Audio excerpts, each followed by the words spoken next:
Dog trainers is the egos of these dog trainers is unreal. Everyone has to talk about who does what better, who does what wrong, who does this.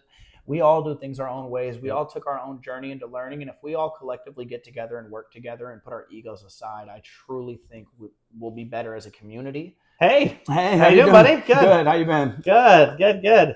So, first podcast for kind of what I'm doing here, and couldn't think of a better person to do it with. Thanks for having me on. Yeah.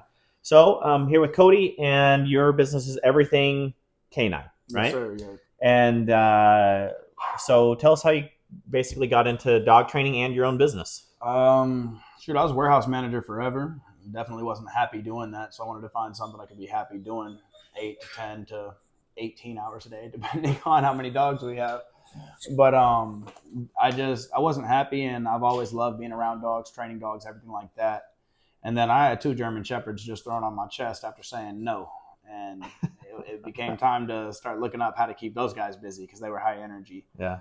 And I found working stuff online, and I just dove into 4,000 plus hours of YouTube, how to train dogs, did a lot of wrong things, but learned a couple of right things and got with a couple of the right people and continued to learn more. And that's where I'm at right now. I'm just going to continue learning and stuff like that. But as far as getting into the business, I interned at a couple places, and I know you don't really make good money working for anyone in this world. So I decided that I'm going to gain enough knowledge to where I feel comfortable charging people a professional price because I want to do a professional job, and that's how I ended up here. Good deal. So let's see here. So it was just the dogs. Like you got the 2 dogs, and that's what inspired you to start the whole thing. YouTube. It wasn't I found something. bite work. I found bite work.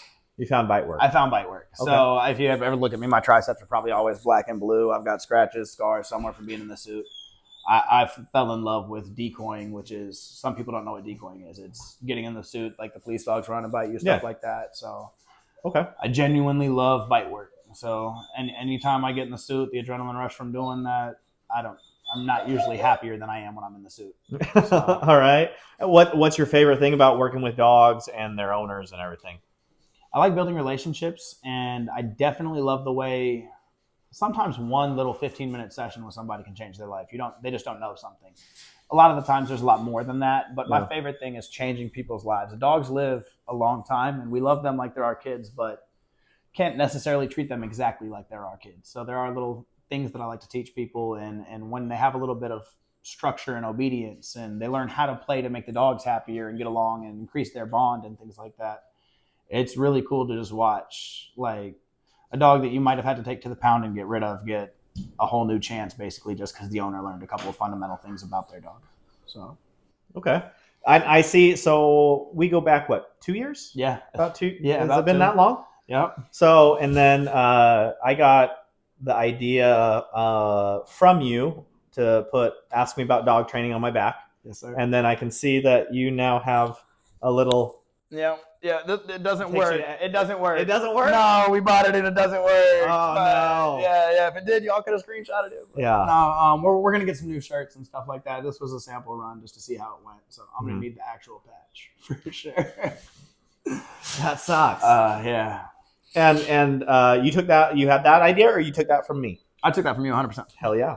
Yeah. That's what we're doing. Yeah, right? absolutely. We're helping each other out. Absolutely. So you said you're doing mostly the bite work and that. Like, what in your perfect world, what would you be doing with dog training?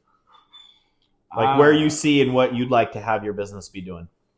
I would like to definitely have multiple dogs that I'm training for personal protection, and hopefully given to good family homes so they can keep those families safe.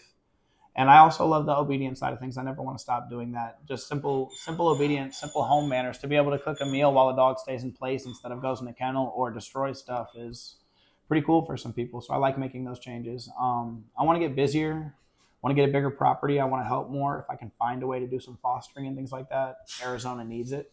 Yeah. So, but right now I'm just in such a small space, so I'm just trying to grow so I can do more. Okay. And as far as your business, like, what sets it apart? What makes you, Chris, what makes you different? thank you. One more time. what makes your business sets you apart from other businesses? What different dog trainers, different dog training businesses? Definitely, I like the care I put into the dogs. They live in my family home. They hang out with me and my toddlers. Shoot, stutter right there for a second. But no, I definitely think that the care I put into the dogs is some of the unique stuff I do, and then my approach is unique. I interned with 3 different places over my time learning, so I have the stuff I learned from you. Thank you very much. And then I also did some stuff at some other places, so I learned some different approaches, and then my I want to call it journey for knowledge. Like I'm on that every day. I'm trying to find the best trainers in the state to work with, and then once I get there, I want to work with the best people in the nation and the best people in the world. I want to continue to grow. I want my name to be known. So yeah, I definitely think that the effort I put into stuff is where I out, and I care. Like when I had an older lady, she couldn't get her dog into a van, and she posted on Facebook just trying to get some people to help her out. I'm like, if my grandma couldn't get her dog in a van and just had a grooming appointment, I'd offer to just go help out. You know what I mean? She lived 4 minutes from me, so I just hopped in the car, things like that. I like being able to help, but she ended up learning how to use a prong collar properly, and now she can take her dogs for walks. So something that was just supposed to be get my dog into the van so I can go somewhere turned into now she can exercise with her dog every day while she goes through her knee recovery. So little things like that. Nice. Definitely. So how did you find your first client? How'd that all happen? First boarding client came from you. Okay. You guys needed a little help. Nobody could do it, so I jumped in. My first training client, there was a recommendation through a friend of mine who had a sister who needed their husky trained and was biting at the boyfriend and stuff. So it was word of mouth. Yeah, word of mouth. Okay. I charged like $100 a visit, and I went for 3 weeks just to see if I was even worth charging for my services. And then from there, they recommended me to their sister, and it kind of blew up pretty quick. I was real busy in the first 3 months, and then as every business owner learns when you first start a business, it doesn't stay like that. So I'm sure we'll get to that in a minute, but yeah. Well, so what have you found is one of the most effective ways that you've been able to grow? It sounds like pretty much word of mouth has been your big. Word of mouth is it for me so far. I'm just getting into the marketing side of things. I'm lucky enough to have a cousin who's in marketing, so he's helping me build a website right now. And then I don't know where I'm going to go from here. I'm a professional dog trainer. Please let me train your dog. If you're a professional marketer, I'm going to let you do what you do, and I'm just going to listen. So I don't know what the plan is yet. I'm talking to him a little bit more about it, but I'm very excited. I've seen a few of the flyers that are about to come out and some little hints at what the website might look like. So I'm pretty excited. Oh, nice. I remember, I think I remember you talking about how you would actually post on social media. Like, how have you used social media to help grow your dog training that's business? The other complete side. So word of mouth, social media. I started the page once I started my business. If you're going to start a business in today's day and age, you have to have social media following. You have to record yourself working. Personally, it's not my favorite part of my job. It's my least favorite. I don't like having to record myself do the cool things. I'd rather be able to focus 100% on it, not getting the 100% best shot, which that's something I need to work on as a business owner. I need to probably change my views on that. But to answer your question, social media was basically it for me at the beginning. Once I started training the dogs, I was recording that same husky I was telling you about. We did some recordings, and then she brought me over to her sister. I recorded their little German Shepherd doing some work in Lowe's and stuff like that. And from there, things just took off. And social media, like, again, people just started following me and stuff like that. And when I say took off, that's in my world took off. I got 500 followers. I still haven't taken off to what I want. But for like overall business, I went from having 2 clients in the first week, and the next week I had like 8. So it was really cool at the beginning. How do you think you found them with that social media? Like, were you hashtagging stuff? Were you? I wasn't doing good at that. Still need to work on doing that a little bit more. It really was. I helped the right people that had a big group of friends, and I got lucky, and they liked the way I treated them. I'm unapologetically myself. I'll accidentally curse in front of clients all the time. I don't even say it's an accident anymore. I'm just going to be me and let me focus on training your dog. Please like me for me. And everyone has so far. I genuinely care about people's dogs. I genuinely want them to have a better life. And if they ever have questions when I'm done training, they can always call me and things like that. And they like the way I treat them, so that's why I get referred to family members and things like that. I found that, like, trying to watch your P's and Q's and shit like that all the time. Yeah. It gets to a point of if they're that finicky about it, I think the time that I'll start trying to watch my mouth is like if there's kids around. Yeah. You know what I mean? That's where I'm at too. And it's, other than that, I'm gonna swear, I'm gonna be me, and 100%. just with kids. Especially when a dog's doing something funny, like right. It's hard not to, especially in my industry when you're getting bit or something like that. It's like, you little fucker, you pinched me. You know? It's hard to not say that, right? You know? Especially when you're proud of them, right? And getting the right client, that's part of getting the right client. You don't. And my client, that's why I'm lucky to have the client base I have, and they refer people that they know aren't going to be too uptight about the way I talk. And if I have a client that seems a little bit more professional or uptight, I'll definitely clean it up for them so they feel comfortable around me. But I'd still like to be myself. So, with you just starting out, I mean, you've been doing it for a while and your business and been making it happen. But have you noticed any type of balance, like trying to work in your business and on your business at the same time? How, and then plus you have 3 kids, 2 kids? Yeah, something like that. Yeah, something like that. Yeah, that's a bit of a deeper dive, but I have 3 children. Yes. Yeah. How do you balance? Like, how are you? It's very difficult. So when I get slow, I don't allow myself to stay slow. That's when I do the really. I love dog training. I don't love figuring out how to do a website and marketing. November was good for the first few weeks, and then it got real slow, and I have been slow since. So that's why I have all these plans for this marketing and stuff like that. I got slow, but I didn't stay slow. I'm building the other sides of my business. I'm making sure that I'm getting my back secured and things like that. At the beginning, I started this business ghetto. I didn't have waivers. I wasn't sending invoices. I didn't know how to do that. So now my taxes got backed up and I had to figure out how to do my taxes right and things like that. So, and I do have to pay some back taxes now because I wasn't smart enough in the beginning, but you definitely want to do that so you don't get in trouble in the long run. But yeah, no, it's definitely been, when I'm slow, I build my business. When I'm busy, I'm focused on making sure my clients are happy, and I'm happier training dogs anyways. And if clients are happy, they'll keep me busy.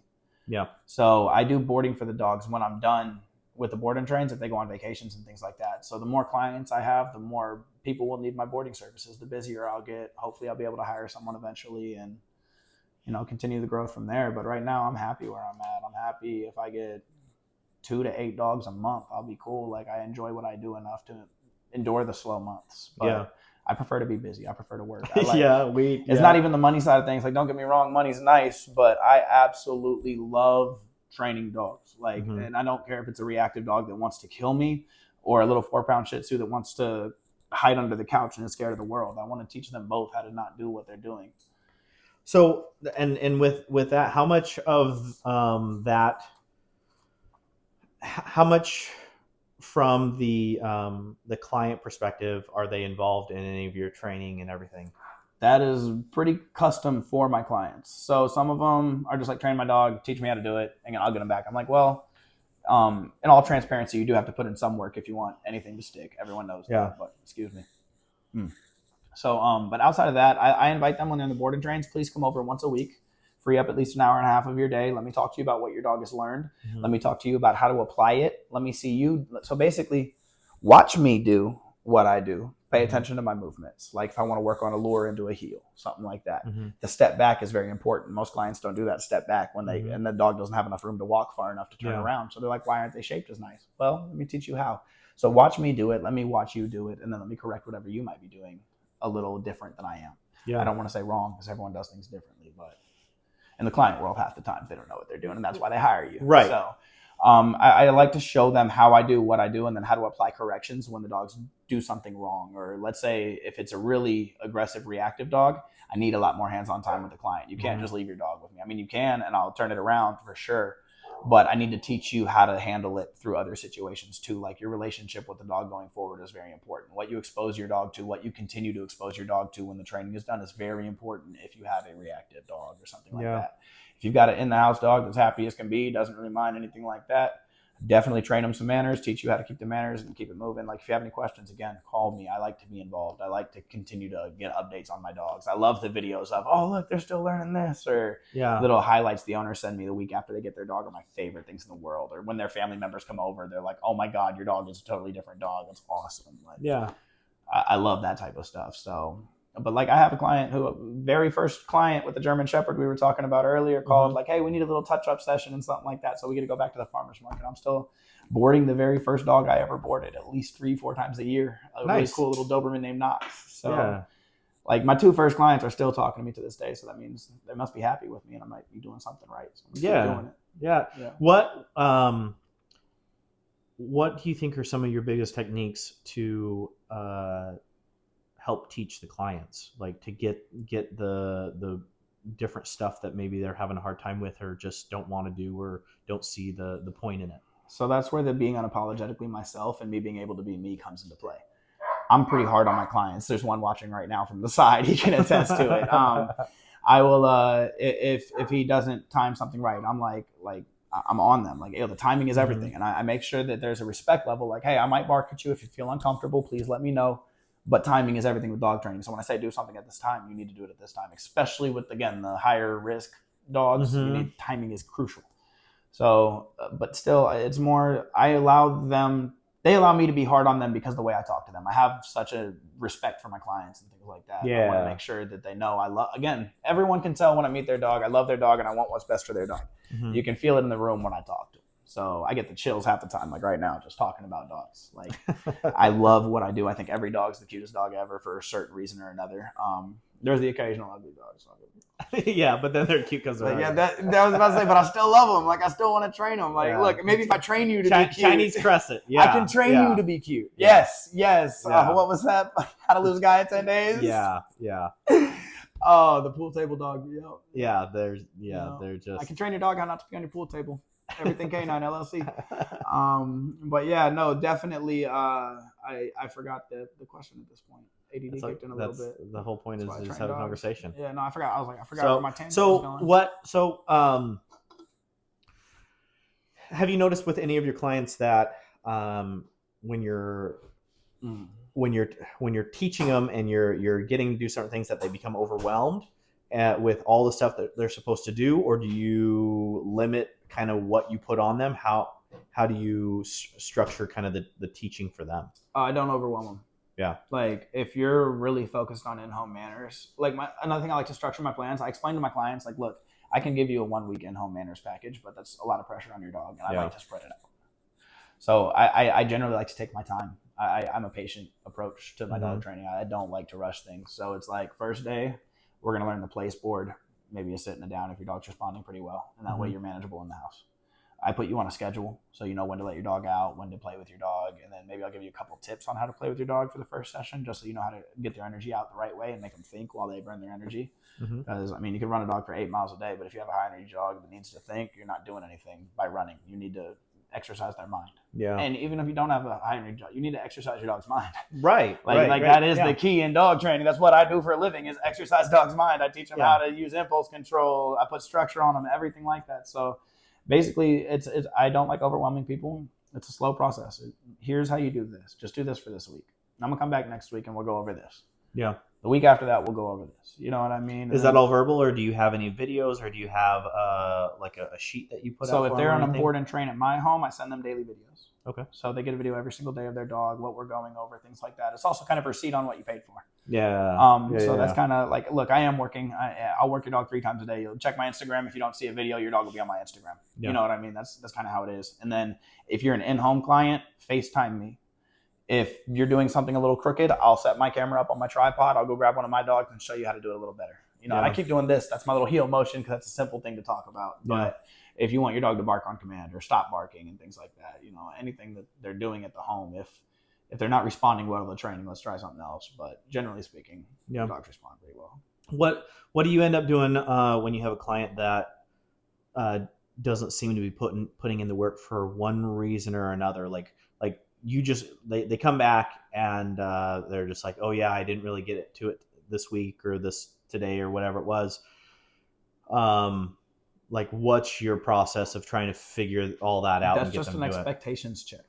Yeah. If you expected this and you were willing to put in that effort when we had our original conversation, because again, I'm blunt and honest at the beginning. If you bring me a German Shepherd just because it's a German Shepherd and you're like, hey, I want to turn him into a protection dog. Yeah. All right, cool. Let me do an evaluation. If we test him and it's like he seems a little timid, he might be able to do a little something if you want to do it for fun. But if you want a real protection dog, I'd go the other route. You're like, no, let's see what we can get with him. And it's like, all right, cool. Let's see what we can get with him. You're going to have to do the homework. If you're not at home and if you're playing with a tug every day at home, like it's fun, like it's a stuffed animal toy that a lot of pet owners play with their dogs in that sense, you're not going to get a good protection dog. You need to put them in a harness. You need to put them on a back tie. You need to agitate them a little bit. You need to work on the bite development and things like that. If you're not going to put in that work, your dog will never grow. And even if you have a great genetic specimen, you still need to put in the work. So I make sure that the expectations are set. And if you're falling off, I will let you know, hey, your overall dog that you were going to get is about right here, because that's where your effort's starting to go. Like, I need you to give me a little bit more so we can get the most out of your dog. Yeah. And generally speaking, again, the way I deliver things with people, it's a little harder talking to someone I'm discomfortable with, but I get pretty comfortable with my clients because you have to. You kind of learn their quirks. They become friends. They really do. Like, most of them have become people that they can reach out to me for anything. You're moving, I'll come help you out. Let's go. I'll bring my dog with me too. Put him in a down. Let him train a little bit. Bring yours too. You know, if I train your dog, they can probably both hang out while we move your stuff. Yeah. So, have you found away from when you started to now any little tricks or techniques or tools to better communicate what you're trying to get that client to do? One more time. I want to hear it again. Yeah. So do you have from when you started, right, trying to teach people to now, like what have you, like one or two little tricks or tips or tools or ideas of either how to talk to them, how to create that picture of what they're supposed to do, like to make it so they understand and they go, oh, I can do. Yeah. This is going to sound really funny, but I treat them like a dog in a sense. Okay. So if I want to,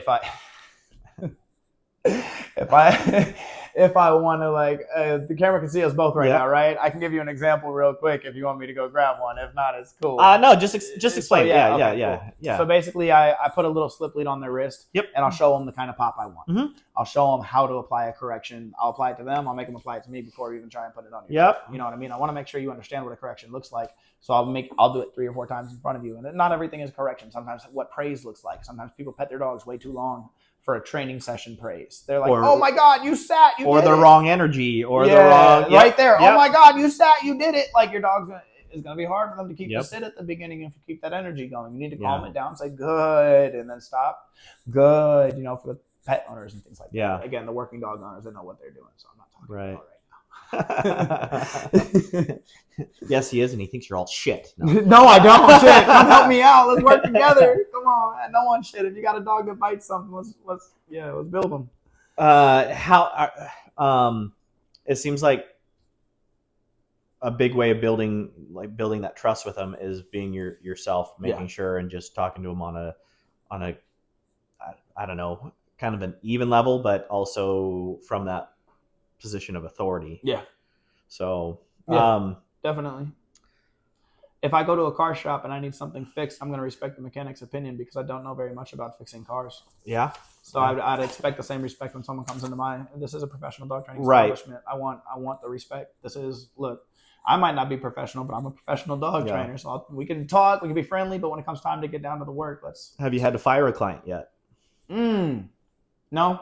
I had one turn me down but no, I haven't had to fire one. I had one do an eval. It's easier that way. I had one do an eval. I liked it. I had one do an eval, and they told me, hey, you're a little bit more strict than I want to be with my dog and things like that. They went to a positive only trainer. I follow that dog on Instagram. He still doesn't have a good recall a year and a half later. So, of course, it tells you what positive only training gets you so far with certain dogs at school for certain. I wish positive training worked as well as they say it does. I wish it did. I wish it did. I'd love that. I'd love to just be able to give cookies all day. I don't enjoy correcting dogs. Yeah. It's not my favorite thing in the world, but I do enjoy teaching them structure and boundaries. Yeah. I'm right there with you. Yeah. If I could just use rainbows and butterfly kisses for everything, I would. Yeah. Try to do that to a reactive pit and tell me how it goes for you. Yeah. Let me see a positive only trainer. Yeah. Device overheated, screen will be disabled in 3 seconds. Oh, well. Interesting. Yep. We'll go this way. All right, that's a better background. Dang, my beard is gone. I saw you pull up, nigga. I just shaved off this week just to restart it. It was getting dry, and I needed to treat it better. You gotta keep that beard oil up, man. Yeah, no, I wasn't. So I was like, let's just restart. I'm still pretty though. We're cutting this, by the way. No, I'm still pretty bad. No, we're cutting. It's all going up. It's all going up. Cutting this, by the way. No, the balding part. The balding part. No, I'm pretty and balding. Look, everyone, that's what he's talking about right there. Yeah. You know? What's been your biggest challenge with your business? Slow times or handling the funds during the good times. The first 3 months. That's a thing. The first 3 months, I made, I don't want to say so much money because that's not what I made. Yeah. But I made enough to almost completely remodel my backyard on my own. One of my clients helped me out with some forward work. You know, they're like, "Hey, you're gonna board my dogs in December. We'll help you finish your yard." I'm like, "Sounds good to me." So, but I think my clients are the reason I am successful. Let me start there. Thank you to all y'all so much. I'm beyond blessed to have the people I have in my life, and most of them started off as my clients. Yeah. So, but as far as the things right there, like I put every dime I had into my yard, and then I put every dime I had into remodeling the house, and then I put I definitely should have done a little bit of marketing first to keep the money coming in. I didn't know it was going to stop. Yeah, you don't know what you don't know. And when it's good, it is so good. And then when it's bad, you're like, I don't know if there's ever a new dog out there. I was looking into $1 million homes my first year. Yeah. You're like, oh, I'm good. Who says that this is hard? Mercedes, what's it called? Mercedes Transit van with a little living room and all that stuff in it. Like, so I can travel and work in Colorado when my clients need me out there. Like, I thought I was about to be like the dog trainers on YouTube in my first year, and it is proven that it's not always roses and rainbows, and there are some really hard times being a business owner. It's about finding residual income while for me, I'm a package guy. When I do packages, I do good. It's like a car salesman. You work off commission. If you're not selling cars, you're not really going to do well. I have something similar to an hourly rate. I have people that need me every week, other dog trainers that have hired me to help do stuff with their dogs to build them up a certain way for their social medias or whatever they're using them for. Or I run a protection class for a friend of mine. Things like that. That is really where the slow times don't cause me to have a complete heart attack. Like, if I save just enough from the good times, the slow times can still pay for my lifestyle, can still pay for my home. Maybe not my whole lifestyle, because I like buying good dog training equipment, and I can't do that when I'm slow. Yeah. But so that was my next thing, is how you overcome it. But you just got to keep your chin down and never give up on yourself. At the end of the day, people are so quick to see a challenge and just look at it like a mountain. And that's perfectly fine, but every mountain's climbable. It all starts with the first step. You got to take that step. You have to not be scared to get to the top. You have to understand you might slip, you might fall, you might scratch yourself, especially if you're out of shape. Yeah. So in this reference, I'm a brand new business owner. Like I said, I came from a ghetto background. I don't really understand how to do things the right way. So I'm going to mess up. What would you do different knowing what you know now from the beginning? Like, if you knew everything, but you were starting out and it was going to happen all the same way, what would you do different? If it was all going to happen the same way, I would have just had more fun and not stressed it the whole time. Like, don't get me wrong. I enjoy hard work, so I'm different than some people in this world. But like, the times that I did spend sitting back, like stressing what I should do, or maybe I should go back to working in a warehouse, or the occasional self-doubt. That's. What about if it went all that way again? So you wouldn't have sat around worrying, which when it happens again, we're both going to do it again, because that's what but would you have sank as much into your backyard that fast? Would you have remodeled? The backyard I would have done. The remodel definitely helped out a little bit too, but the backyard was needed. I wanted my business to look professional. So when people go back there, it used to be piles of rocks and dog shit, and now it's turf, concrete, runs. It's sanitized every day with bleach. Like, it's then it's rinsed so the dogs don't get the bleach. And then no, we keep it clean, we keep it professional, and because of that, people respect me on a professional level when they come here. So, would you have change anything with your spending habits with that? There's things I would have. I would have put something in. I'm still at the beginning of putting stuff into marketing and dipping my toes in that water, so I want to see how successful it is. And I really hope if we do a touch-up podcast or something like that 6 months from now, I can tell you, like, oh, I would have never gotten the backyard. I would have gotten marketing first and then just taken off from there. Yeah. You know what I mean? It would have only made a 1 month difference. Yeah. I don't know how the marketing's going to go yet. So I'm still green in that field. So until I learn more, I can't really correct too much. Okay. Let's see. Do you have any advice for other pet professionals, dog professionals, like veterinarians or groomers or anything like that, of you see a certain thing or to help them out? Get good at what you do. And then once you know you're good, don't doubt yourself. Don't try to compare yourself to the 15-second Instagram reels you're watching all day. Understand people take 30 minutes to make those 15 seconds. Not everything's going to be perfect. Enjoy the journey. God, people get so wrapped up. Man, again, hit the chills on that one. Enjoy the journey. There's so many times and moments that I was stressing shit that wasn't worth my time to stress. It's worth my energy to put into it, but energy doesn't need to be stressful. Energy can be positive. Yeah. So putting stressful energy into certain things, definitely you're going to get stressed out results. If you put your positive energy into something, you're more than likely going to have more success than the other. So 100%. So getting into something a little more fun. What's the funniest or most surprising thing that's ever happened during training? Axel. Yep. You know that one? Yep. Yep. So I got on the bite suit for a 85, 90-pound Doberman, and he's not seen the suit before. He's seen the sleeve, or maybe he's seen the suit a couple times, but never really went for the legs. And we were doing passive, so it's kind of an off-leash thing. And I went to, and this was, again, my first 3 months of decoying. I'm barely getting interned on how to decoy and stuff. So I run at him, and he just turns and bites me. If these are my legs, he gets me right here, just right on the balls. And then the whole room just starts laughing. And the suit was loose enough to where he didn't get me. So I was good. You slipped him just enough. Yeah. Almost lost a member. That was a scary day, but that was Audi became an Annie real quick. That's where we were at. That was a hard lesson to learn about. You should know a result before you try something out. I work a lot more now with predicted outcomes. Yeah, I've learned a little bit more about dog training. I'm not gonna do something if I can't predict the outcome. I mean, sometimes other things happen, and I'm still learning as I go. But if I can't predict an outcome, I'd rather not try something new. So, what's your favorite breed to work with, and why?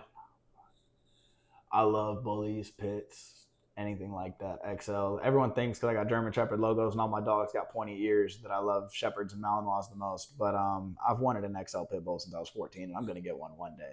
But I got Nike from a rescue. That's the one on my hand, and then Bravo, a client. He was one of my favorite dogs I've ever trained. So I do love working Mals as well. But I was training Bravo, and then the client needed help rehoming him, and they're like, "You're the only person we really wanted to give him to." So I'm like, "Yay, thank you. I love Bravo. He's my favorite dog I've ever trained, so I'm lucky to have him." And then one day though, I'm getting my favorite is, to answer that question, XL bully, big. I want a head 3 times the size of mine, and that's a challenge because I got a big head myself. But I like the big, just smile when they're happy, scare you when they're mad. I like them to have a little prey drive. I like them to have possession issues a little bit. I like them a little twisted. Yeah, that's my favorite kind of dog. If someone listening is struggling with their dog training business, what is one thing that they should focus on first? Just keep your chin down. We all struggle. Get over it. I'm sorry, but that's like reach out to somebody that maybe have a mentor to help you out. But we all struggle, especially in the beginning. I'm in the middle of the struggle right now, and I'm happy still. Like, I'm lucky to do what I do. I work with dogs for a living. If you can say that and you're not homeless, you live a blessed life. Like, get over it and just find a client. Bring your dogs out in public more. Get a shirt that says "Ask me about dog training" on the back. Maybe somebody will come talk to you. I don't know. They do. But they don't usually. I don't think I've ever had them really call me after taking a picture. But I get tapped on the shoulder all the time. I go to a bar and watch a football game, drink some water, hang out with my dog. I say water because I'm sober these days. But I still like football, so I bring my dog out. And I've gotten plenty of clients from just being social at a bar. Yeah. Oh, you got a dog like that? And then I go outside, grab a bite sleeve, show him that, oh, no, he's actually a maniac. I just had him being good for about 3 hours while we watched a football game. But my dog's a crackhead. So. I don't know if you know, I crossed over to the dark side. You got one? I have a Frenchie now. Oh, I thought you were going to say a sport one. No. You got a Frenchie? Yep. I'm about to see. Yep. She's out in the car. Her name's Waffles. Oh, okay. Mine's in heat right now. Yeah. So she's barking a different level bark. Yeah. The stupid Frenchie fake. Yeah, the Frenchie that the wannabe bark. Yeah. What's one piece of advice you wish someone would have given you when you started? I want it to be the marketing. I'm going to keep going back to that because like I'm putting some eggs in a basket here. It needs to be the marketing, man. Yeah, it's either that or my thing that I've told a couple new dog trainers that are a little bit better than they give themselves credit for is don't be afraid to charge what you're worth. That can be changed. That doesn't need to be like you don't need to charge what you're going to charge in the end right now. Mm-hmm. But if you're a good dog trainer and you're making a difference, don't be afraid to charge what you think you're worth. If people aren't buying what you're charging, then maybe you're not worth what you think you are yet. But don't sell yourself short. I lost money on the stories I told today. Driving over an hour and a half each way, I lost money in gas. I had a truck that got 11 miles to the gallon at the time, and I was driving 3 hours for not very much. So, definitely don't be afraid to charge what you're worth, and don't be afraid to be yourself. Like just because you're a business owner doesn't mean you have to act like a business owner. Yeah. We're not in a suit and tie business. Right. Like people really do feel genuine relationships build. And if you want to be able to talk to someone a certain kind of way, you have to have some level of relationship established with them. So what's the biggest, or do you have a success story that had the biggest impact on you?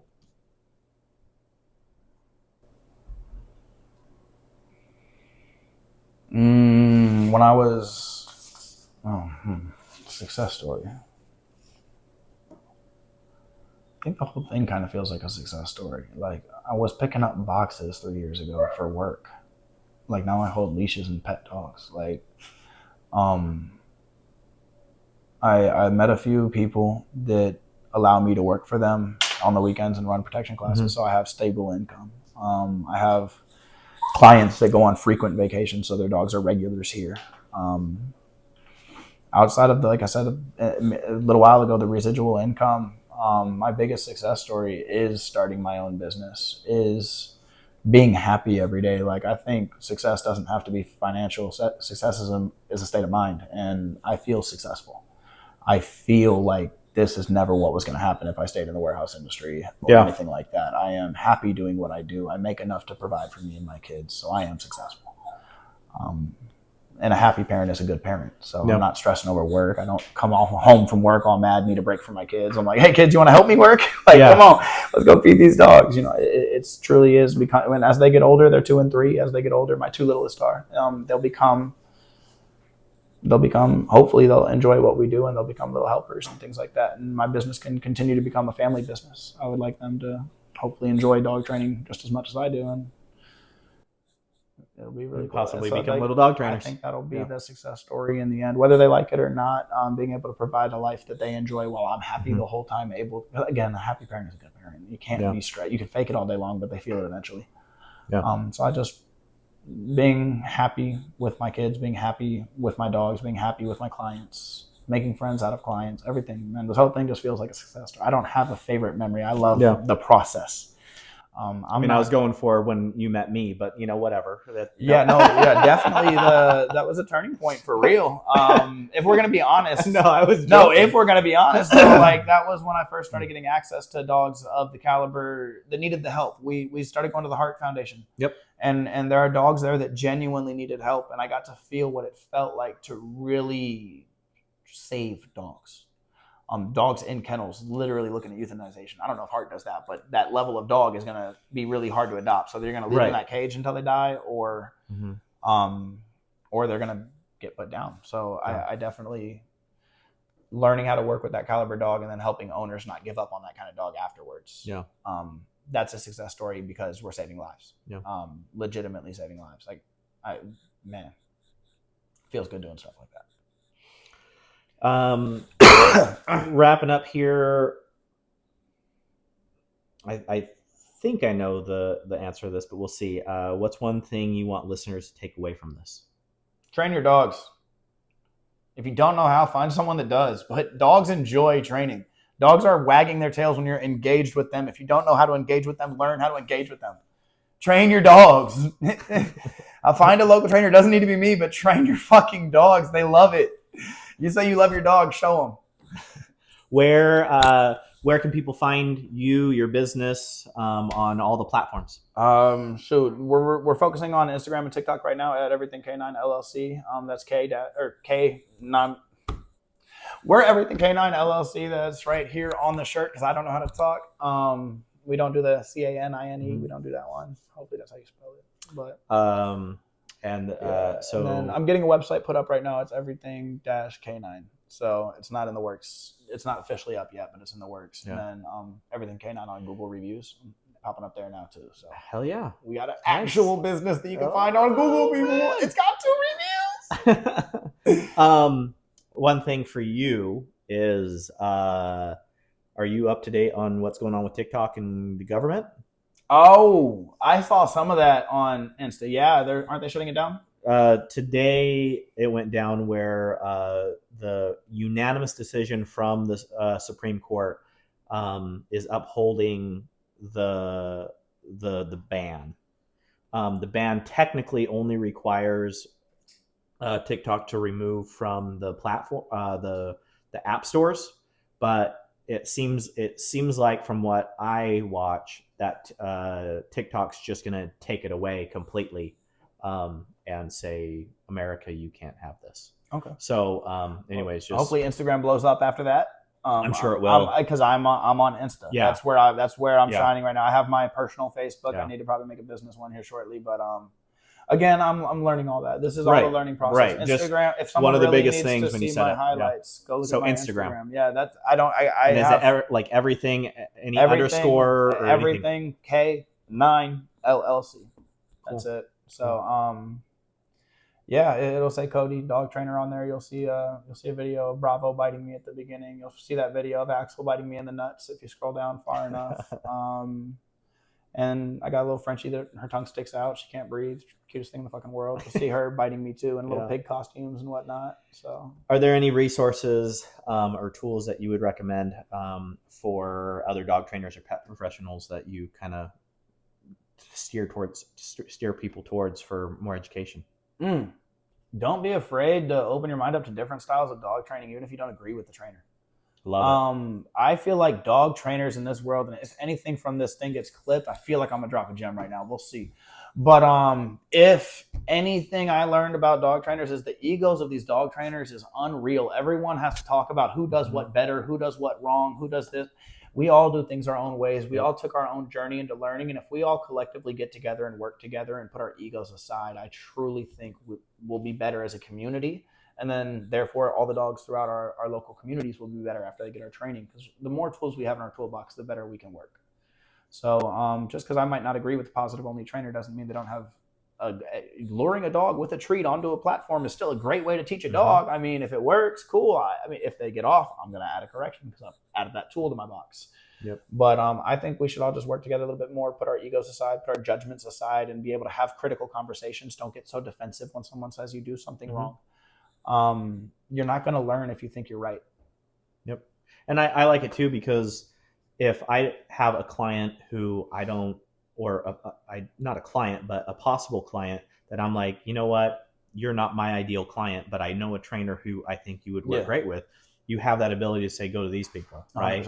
100%. Having that knowledge and friendship with any dog trainer, business owner, and everything like that, I think is absolutely huge. But Cody, I appreciate you. Thank you for your time. Appreciate and we'll see you soon again. Yes, sir. Yeah.